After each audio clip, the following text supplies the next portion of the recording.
somehow, some way. I know Mate is not flashy. No. But how have we gotten to the point where a major release of Mate 1.28 was not shouted from the rooftops? Is it because there wasn't a blog post? The blog is dead. It seems like the website is very inactive. You would think that there would be some kind of something for the point releases, because there was 1.26, right? That was the last blog post in 2021. They went from 26 to 28. That feels substantial. Well, so a lot like KDE with their silly high number versioning of like 5.98 or whatever that rolls into Plasma 6. And GNOME, doesn't GNOME do an odd number thing? They do, and so does XFCE. They also do that as well. Yeah. That's right. And this is where Mate inherited it from. Right. So 1.27 had been in the works for a good long while. And even Ravit, what is his name? The guy that Wolfgang Ulbricht. He had even said a month prior to the release, which is why I was like, "Watch, it's gonna happen." It's gonna happen. He said, "If I look in my crystal ball, I see it coming soon." And I was like, "Well, if me and Dan record an episode, obviously it's gonna be right the day after." And it was. It really was. The only good thing about seriously, both of us. I don't know. I think Dan may have had the worst of it, but the only good thing that came out of us being sick, as far as the show is concerned, is Mate had the extra 24 hours to release 1.28 so that we could add it to the history. Right. It just blows my mind. But what blows my mind even more is that nobody said anything about it. Yeah, nobody. But the other thing is, you've tried it out. Okay, so there are 2 places that I know of besides Open Mandriva Cooker, which is probably, okay, so there's 3 places. Open Mandriva Cooker. There are 3 places that I know that you can actually get Mate 1.28, Open Mandriva Cooker being one of them, which is, I would venture a guess, correct me if I'm wrong, Internet, the same as Fedora Rawhide. Yeah, probably. Yeah. Fedora Rawhide being the second place that you can actually try out Mate 1.28. The third. And I'm just so excited to say it because it's seriously, historically, in my heart, my favorite Linux distribution of all time. Dan, you could probably guess what it is at this point. Slackware. Okay. It is available in Slackware. Well, thanks, Alien Bob, probably. That's I don't think this is Alien Bob's doing. I think it's like a third party, another community member. Yes, it's a Slackware community member that's putting it together. But you can get Mate 1.28 in one of those 3 places. I just happen to be most familiar with Fedora Rawhide at this moment because I've been doing Fedora Rawhide for Plasma. We did, yeah. I'm still doing it. I haven't quit. I mean, so let's be real here.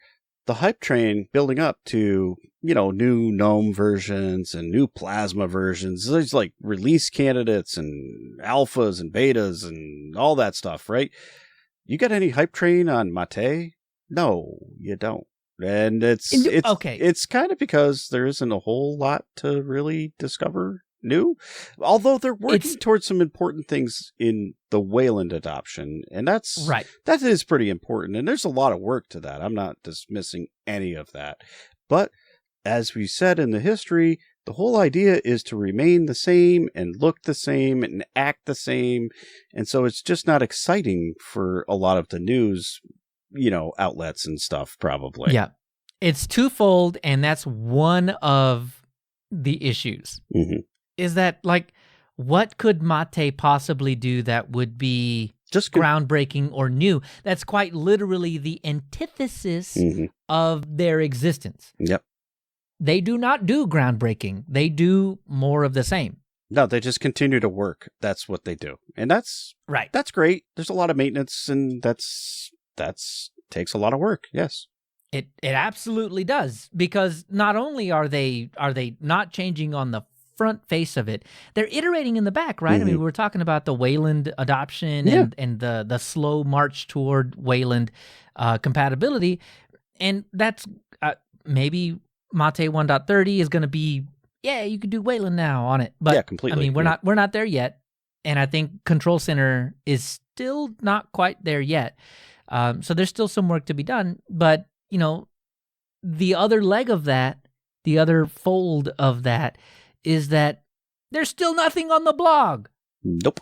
They have not even officially announced Mate 1.28. No, Mate-desktop.org does not have a Mate 1.28, even though it is an official, full, regular, stable, everybody can have it release. They haven't said anything about it. So obviously, neither has the media. So I get it. Yeah, they're watching that, and that's what they see, and they're not seeing anything to write about, right? I mean, it takes a special kind of interest to be able to follow a GitHub releases channel to see that Mate 1.28 has been released. And even then, what's different? Yeah, so not a ton, but obviously they've been working towards Wayland. Yeah, and I think I allude to it a little bit in the history, but I mean, Mate development is not where the interesting stuff really actually happens. It's in... You used Ubuntu MATE, is that right? I did, and so it's probably one of the most customized, I would say, out of the box. It's got some themes and stuff. So I will say, I put a screenshot up here for you to see. And this is by the way, I want to stop you there for a second because we started the show with an AI topic. We did. And I don't know if you know this, but I want to point out that the Minotaur that sits on your screen right now, Mr. Simmons, was generated by AI. He absolutely was, yeah. These topics don't come out of thin air, folks. They are always topical. They're always related somehow. There's tie-ins there. But, so even as cool as that guy is, like, you can see that I absolutely changed up the normal default look. And Did you? I did. I went to the Redmond look of the theme, whatever. Redmond, sir, this is not a Windows podcast. I'm going to need you to go ahead and disconnect right now. Well, it's kind of where I go with all of the things. I make them all look the same. I'm very familiar, isn't it? Very boring in that regard. So it's panel on the bottom, menu on the left, and, all that. App indicators over on the right, the clock and all that stuff, right? They all look the same. They're more or less, or at least function very similarly. And so that's kind of my favorite look. And I feel like Ubuntu MATE actually gives you a lot of things to be able to switch very easily into different themes. They have a lot of them built in. You can just click the little thing, and within seconds it changes, whatever. And so I really, if I'm going to pick one, that's probably where I'm going to gravitate to, because it's just kind of great. Yeah. And I really don't disagree, because if you go anywhere else outside of the Ubuntu sphere, if you go anywhere else and get a Mate desktop, maybe Manjaro is different. I'm not positive on that, but maybe Manjaro is different. Maybe, I don't know. Everybody else, if you go to Fedora, as I was on Rawhide to get the latest and greatest Mate, look the same as Mate 1.26. If you get that, or you go to Debian, or you go... I think actually, no, I take that back. OpenSUSE might have that cool menu that you're looking at on Ubuntu. But pretty much anywhere else, you're going to get the GNOME 2 paradigm with the applications, places, system on the top left. On the top. You have that empty bar. Then on the top right, you have your application indicators and like your off button. Right. And then on the bottom, you get on the bottom left, you get the show desktop. Right. Then across the bottom, you get the when you have open applications, they're shown from the moment that you open them. And in the bottom right, you get your workspace switcher. That's what you get down there in the bottom right. That's pretty much how it's been. I mean, it's just GNOME 2 redo on most distributions. So I do agree with you, though.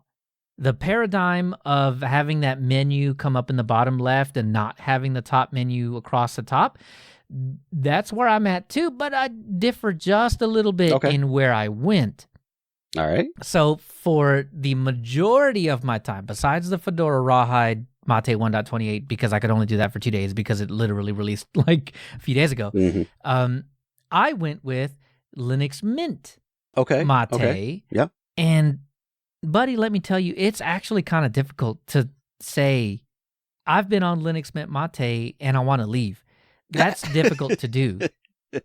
Because it's all of the things that I need in a computer. My normal workflow is Linux Mint Cinnamon. Right.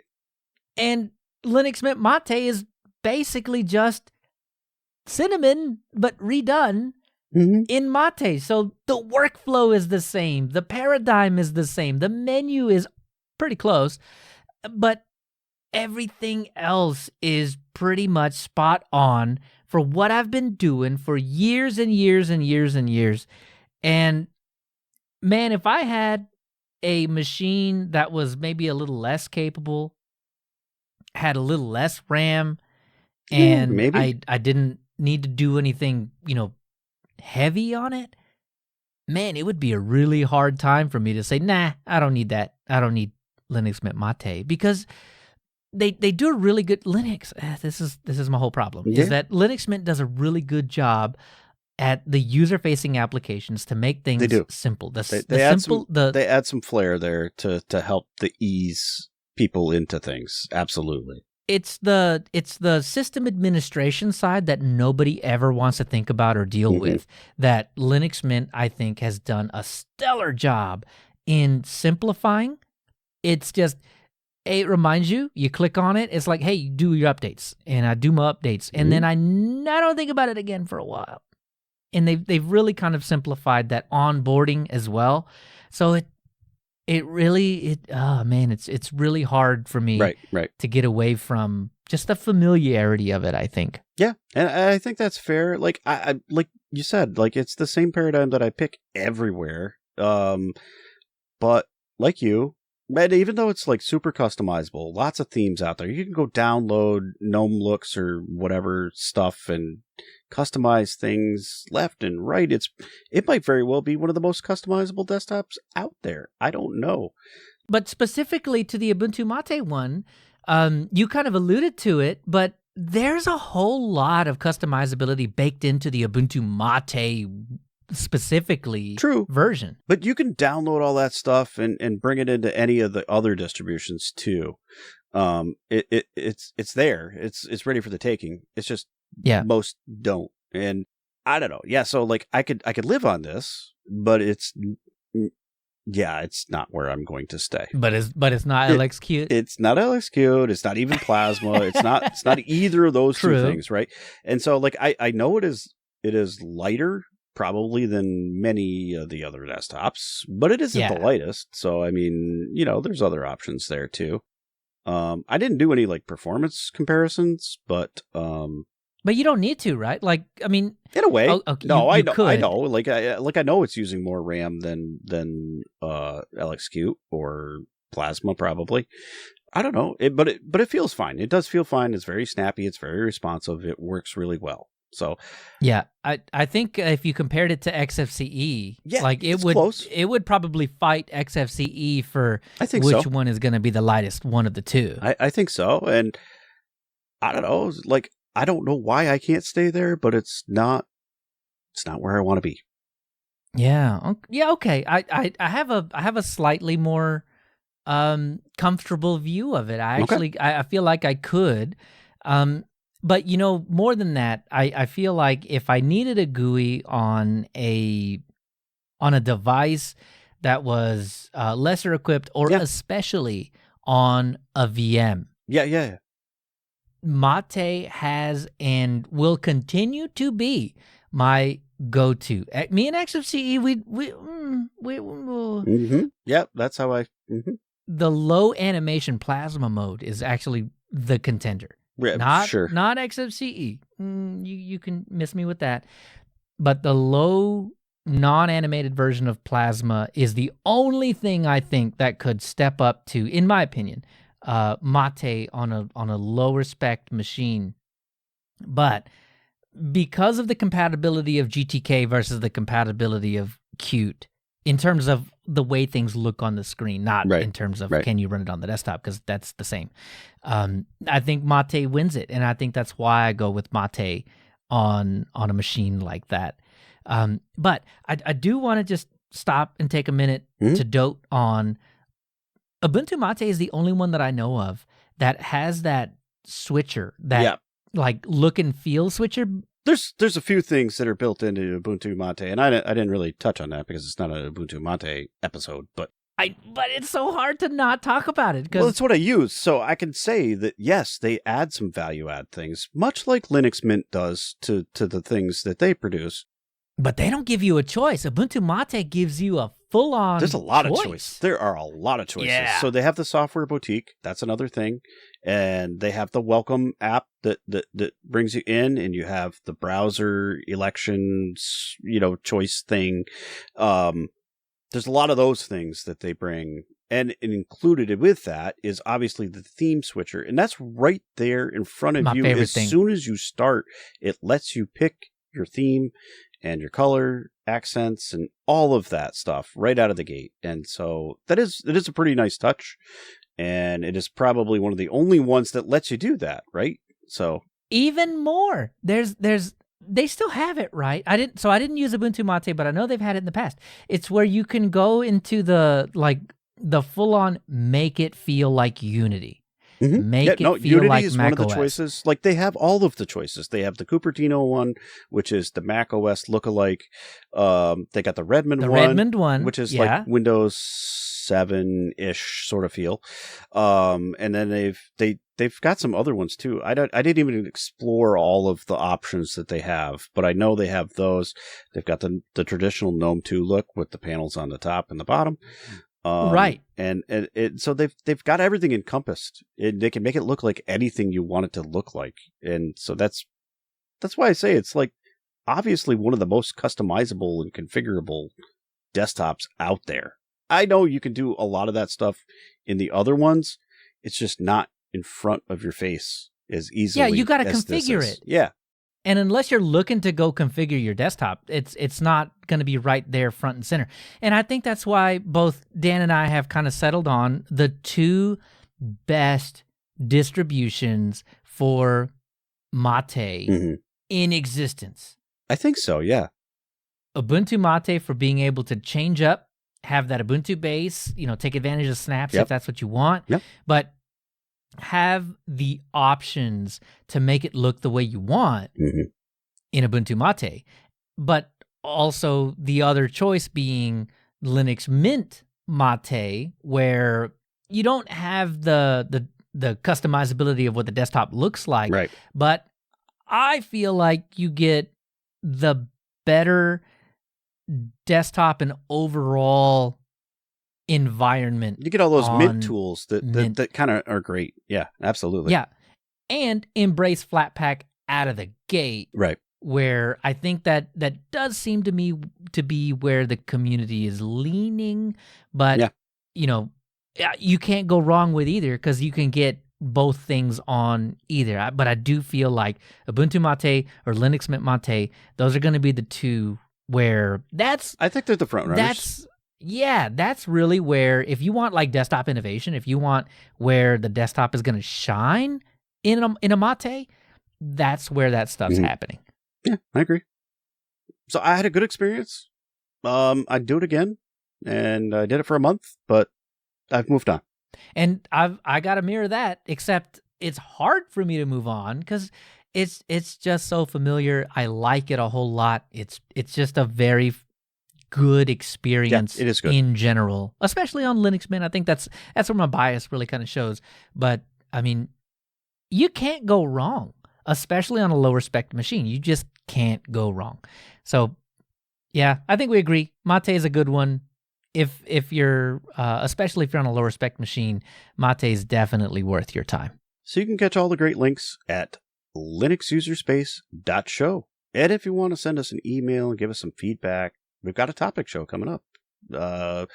You can send them to contact@linuxuserspace.show, and hopefully we'll read them on the show. We got a lot. So apparently people listen to the show and actually do the thing. Yeah, Leo called it, and there it is. They came in droves.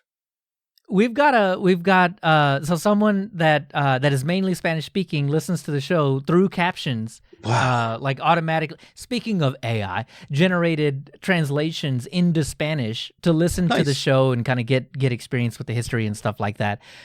So that's it's a better Spanish experience than me trying to speak it to you. So you're welcome. But then we hit a history of the original dev being from Argentina, speaking Spanish, having applications like Atril, and you get a little bit of a crossover right before we end up diving straight into got a little bit of that in Gnome as well with Miguel de Casa from Mexico. You do, right? Who's from Mexico City, Mexico. Yeah, at least went to school in Mexico City. Well, yeah. So, I mean, there's a couple of those. Love it. I absolutely love it. So our borders are expanding slowly but surely. I'm cool with that. The more emails, the better. Those are the ones I feel like it's real easy to just kind of insert into the show, because I swear, if you're writing us an email, you tend to be more long-winded, and there's a whole lot more to think about than a 6-word YouTube comment that we talk. Not saying we've had some good conversations out of those too. So, have you seen the size of some of these YouTube comments? Oh my God, they are large. And that's why they end up being in the show. So I guess what I'm trying to say is, if you email us, if you leave a comment, no matter where it is, if you're thoughtful in your delivery, if you make a cool point, or if the conversation is interesting, I have a feeling, Dan, one of these topic episodes is just going to be too large with feedback, and it's just going to be all feedback. We're going to have the all feedback show. It's going to be history and a feedback show, but that's okay. That's a really good problem to have, and I appreciate everybody that sends stuff in, and I read them all. Don't think I don't. I do. Yep. How fun an episode would that be? It could be. All we had time for was feedback, because I'd be what are topics if not keeping your pulse on, or keeping your finger on the pulse of what's going on, and what's going on if not the stuff that people are talking about. And if the people are talking about it to us, then what I'm trying to say is I like your feedback. I love it a lot.